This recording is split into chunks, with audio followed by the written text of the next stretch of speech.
Now it's time to talk about loops. Now what loops are is it allows us to go through data and kind of find what we're looking for by using something else called conditionals. But before we can get there, we want to loop through data. We want to be able to loop through it.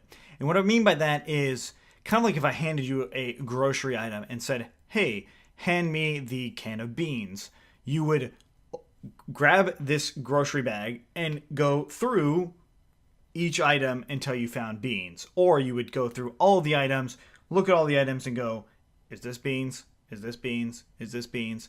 Right? So computers are very fast, but they're also very dumb. Remember, we have to tell them the instructions. So what loops do is it helps us identify things that would make our program faster. So in the case of finding beans. Now, if I handed a program a bag of groceries and said, find me beans, it's going to analyze all of the things in the grocery. So it's going to loop through everything in there.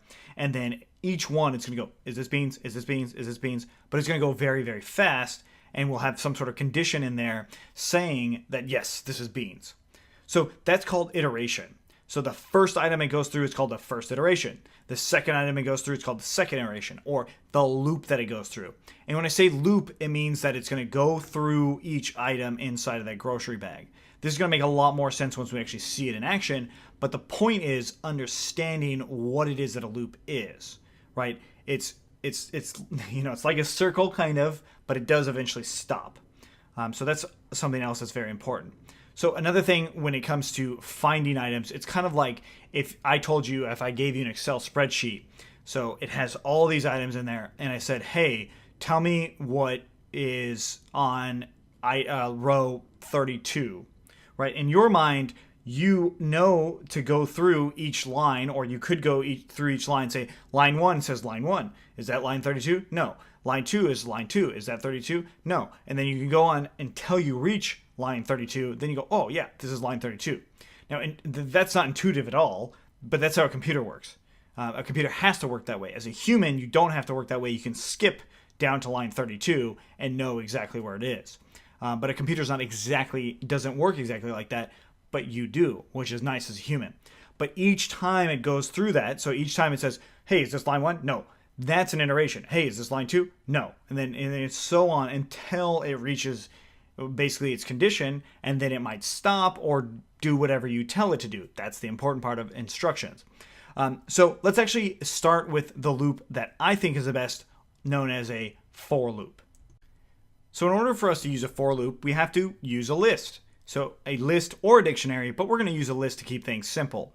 Now, this is going to allow us to go through things. I mentioned the grocery bag before, so we're going to make a grocery bag. So I'll just say bag equals to some sort of list. And I'm just going to use numbers for now. So I'll say 10 and then some other numbers. It's just a lot easier and faster to write out numbers than it is to write out strings. It's literally the only reason. All right, so we've got this bag, right? And if we get the length of the bag, so len bag, we see that we have 7 items. Okay, so what a for loop does is we are going to go through each one of these items in this bag that is a list, right? So item in position 0 is 10, item in position 1 is 1, 2, 3, 1, and so on, right? So to use a loop, we write out for, so for, and then some variable. So I'll just say item. I can name whatever variable I want here, but it is a variable. And then we'll say for item in bag. I'm going to go ahead and print out the item. And we get this error saying missing parentheses and call to print. Now, Python 3 versus Python 2 is a little different in our print statements. So let's try that again. And we'll do print and item. So this version will work for all of you. The reason I show you this is only because if you watch a lot of our other stuff and you see a print statement, you might see it in this syntax. But this is the appropriate syntax for both languages. You can use it this way.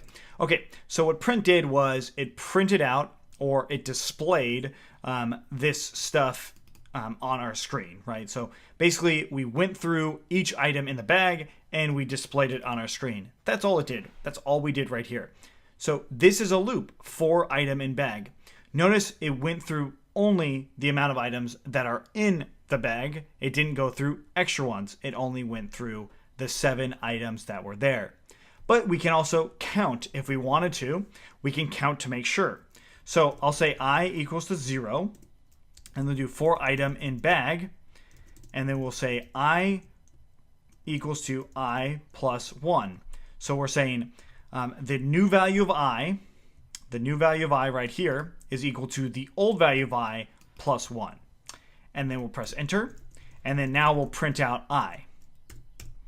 And it says 1, 2, 3, 4, 5, 6, 7. So 7 items, 7 iterations.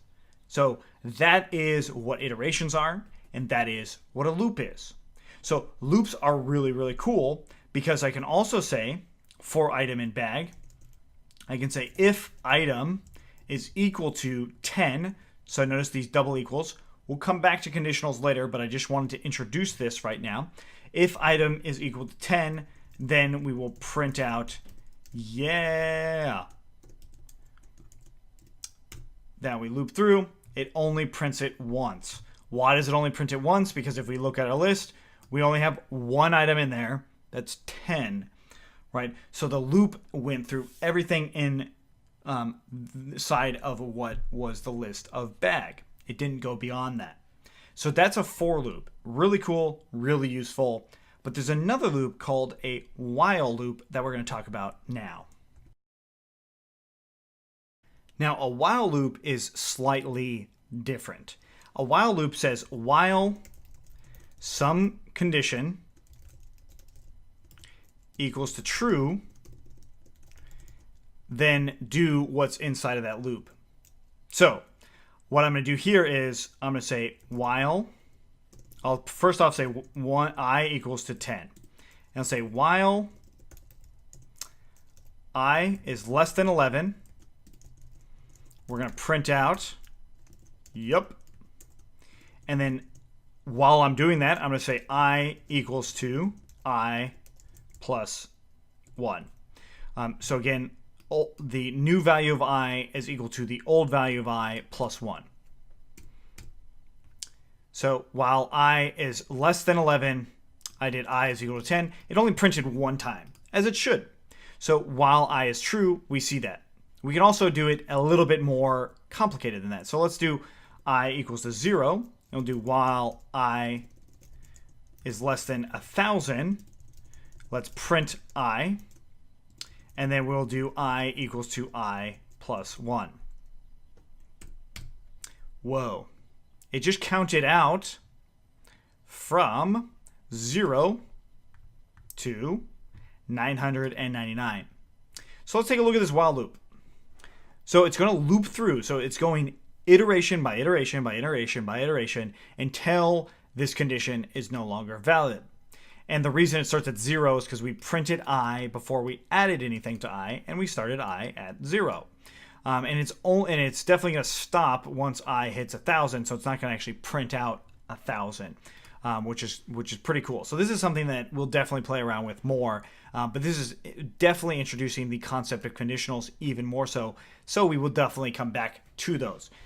Now, the important part here about while loops that you can get into trouble with, that you won't necessarily get into trouble with in for loops, is a condition that never ends.